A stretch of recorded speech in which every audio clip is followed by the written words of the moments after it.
咁呢度就係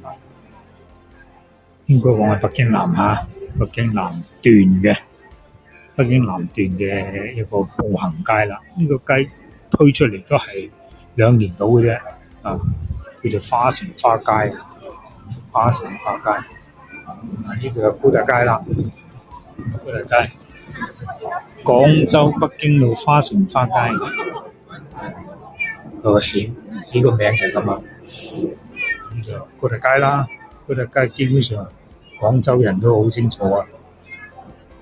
不但止，而且好多境外嘅人士都知道有呢個高達街嘅存在啦，歷史悠久。嗱，就唔好睇佢呢啲小商品啊，小商品其實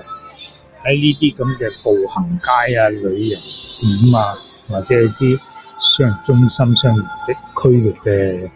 地方咧，佢都幾有一個吸引力同埋一個賣點嘅。而呢啲咁嘅琳琅滿目嘅啲水植嗰啲盆景咧，都非常之多啊，非常之多。而且咧個品種啊，亦都越嚟越千變萬化，其實都非常之好睇嘅。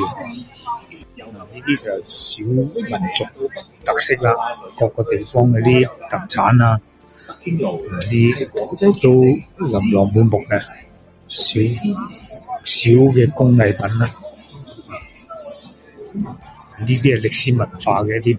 報導啦。當年嘅呢個地方一啲政府啊，喺呢度推行一啲業務啊，或者公務啊，甚至係啲公司啊、啲介紹啊，至坐落喺呢個地方。有包括當年嘅西湖燈光夜市嘅1984年嘅全國第一個嘅燈光夜市啊，咁都有介紹咗一啲歷史嘅文化。嚟到呢度北京路口嚇，嗰邊而家鏡頭對開咧就係廣百嗰棟高嘅白色樓就廣百，嗰段咧就係老嘅北京路步行街啦。